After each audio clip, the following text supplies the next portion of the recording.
Қайырлы күн. Курс тыңдаушылары, келесі дәріс тақырыбы масса-алмасу процестері туралы жалпы мәліметтер, фазалар арасындағы еркін шекаралы жүйелердегі масса-алмасу негіздері, абсорбция, масса-алмасу процестерінің ұқсастығы.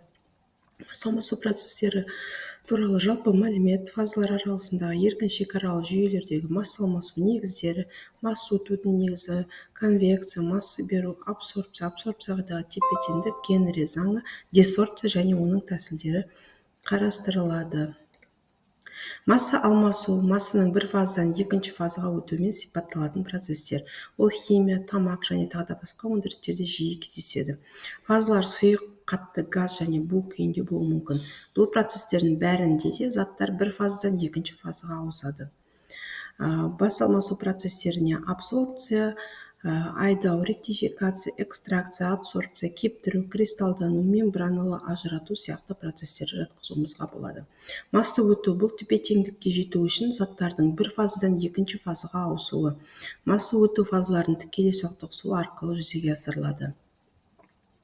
Жылу өту процесі сияқты масса өту процесі де өте күрделі. Масса өтуі бұл заттың бір фазадан жанасу шекарасына немесе кері бағытта, яғни бір фаза ішіндегі тасымалдануы масса беру деп атаймыз. Тасымалданатын зат әр фаза ішінде диффузия арқылы өтетін болғандықтан масса өту процесін диффузиялық процестер деп те атаймыз. Масса өту теңдеуі. Масса алмасу процестерінің негізгі кинетикалық теңдеуі масса өту теңдеуі деп аталады. Процестің жылдамдығы қозғаушы күші дельта мен кедергінің қатынасына тең. Масса өту жылдамдығын заттың меншікті ағыны немесе масса алмасудың қарқындылығы деп те атайды. Заттың масса алмасу қарқындылығы фазалардың күйіне, яғни олардың тыныштық немесе қозғалыс күйіне байланысты болады.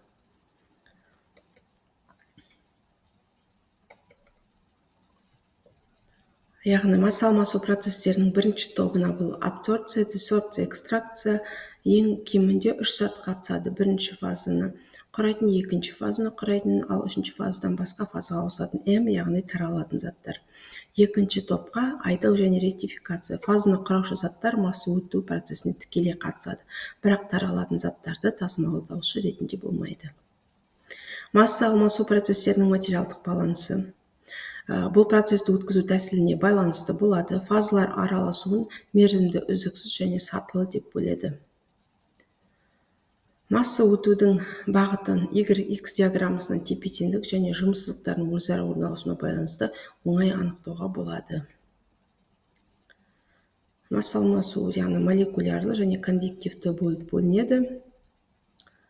Молекулярлық диффузия Фигтің бірінші заңымен өрнектеледі. Турбуленттік диффузия молекулалық диффузия сияқты турбуленттік диффузияның жылдамдығы төмендегіше анықталады. Келесі формула бойынша анықтаймыз. Масса беру заңы. Масса беру немесе конвективті диффузияның негізгі заңын Шукарев қатты денелердің еру кинетикасын зерттеу арқылы анықтаған, және ол төмендегіше айтылады. Фазалардың жанасу бетінен F сіңіргіш фазаға берілген заттың мөлшері M, жанасу бетімен ағынның ядросындағы концентрациялар айырмасына, жанасу бетіне және уақытқа тура пропорционал.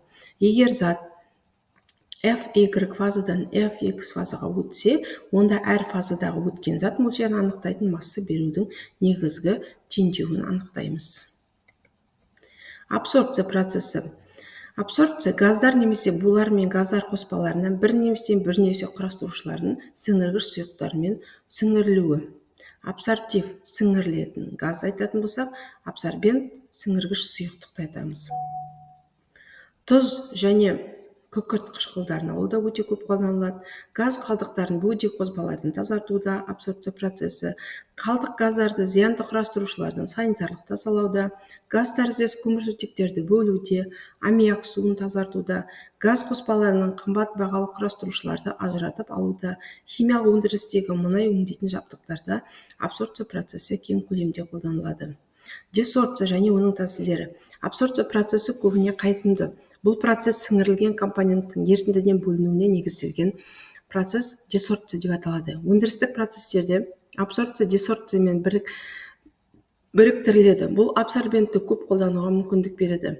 Абсорбентті сіңірілген газды ажыратып алу төмендегі мақсаттар үшін қолданылады: газды таза күйінде алу, абсорбентті және қайтадан пайдалану.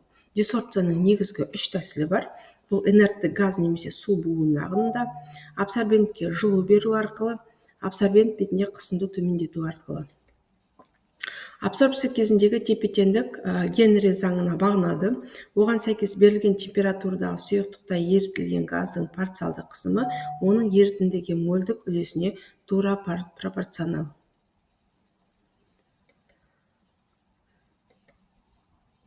Келесі сызбада абсорбердің сызбасы келтірілген.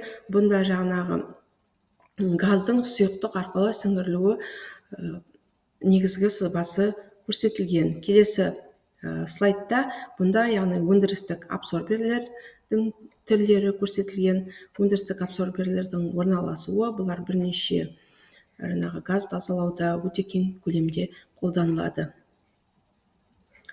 Сонымен қатар абсорберлер бұлар яғни қалпақты тарелкалы немесе реттелмейтін насадкалы немесе реттелетін насадкалар арқылы орналасуы мүмкін.